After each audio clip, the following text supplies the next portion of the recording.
There are a number of reports out there which are available, some of which have been commissioned by government itself or parliament. To mention a few, but the Motlanthe report, which has got elaborate, information on what should be done in order to get land reform to be more sustainable.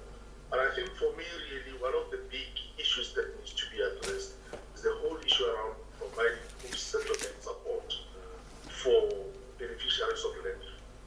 As South Africans, we appear to be more fixated with really giving people more land without providing them with the requisite support so that they can use the land more productively. We need to make sure that we provide them with the requisite skill set. We also need to make sure that they've got access to market. So from that perspective, post-settlement support is most important, and we should make sure that we provide this to beneficiaries of land.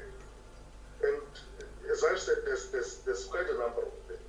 Land is an emotive issue, and we know that frequently there are, there's usually some disputes even amongst the different communities.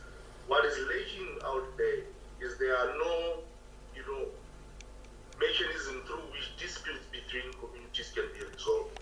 So, in my view, there's a need to find a better way through which these disputes could be resolved so that they don't drag for much longer, and you have a situation where the land is really lying fallow because there are disputes among the communities. The other issue is the whole issue around limited capacity within the state, where you find that some of the things are not getting done, not because government doesn't have good policies, but because there's limited capacity. I think that is something that needs to be addressed. Also, coordination amongst different government departments who are relevant for land reform, for example, agriculture, rural development, water affairs, tourism, just to name a few.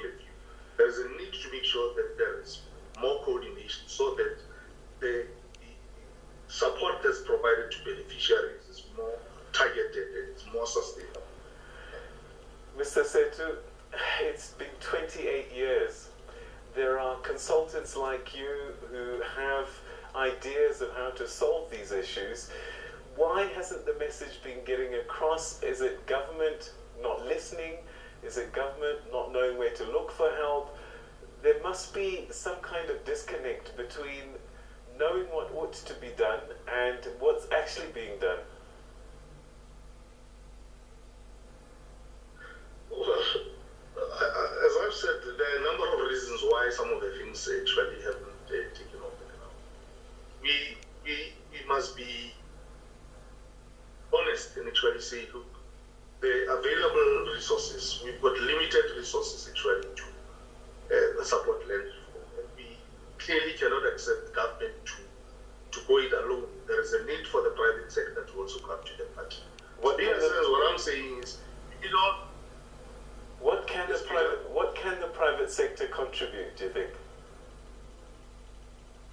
Well, our work as Fumelan Advisory Fund bears testimony to the fact that bringing the private sector to collaborate with beneficiaries of land reform can actually work. And I mean, to date, we've got about 25 community partnerships that we've actually sponsored, which really have, generated or rather attracted in excess of R1 billion in private investment. And this has got the potential to really create thousands of jobs and really impact positively on a whole range of beneficiaries of land reform, turning in excess of 72,000 hectares into hectares of land to productive use. So clearly, we have tested this. We know what is working and we know what is not working. So all that we are advocating for is, let's not reinvent the wheel.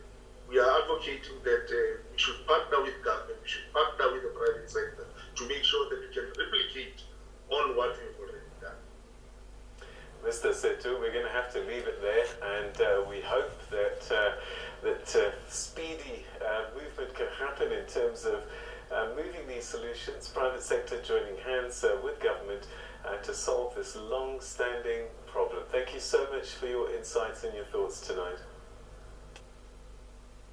Thank you for having me. Milana Advisory Fund talking to us about some of the challenges around land reform in South Africa. When we come back in the next hour, we'll be going international. We're going to be looking at Joe Biden's visit to Israel and also human rights in Kenya in the past 10 years. A big report has come out and we'll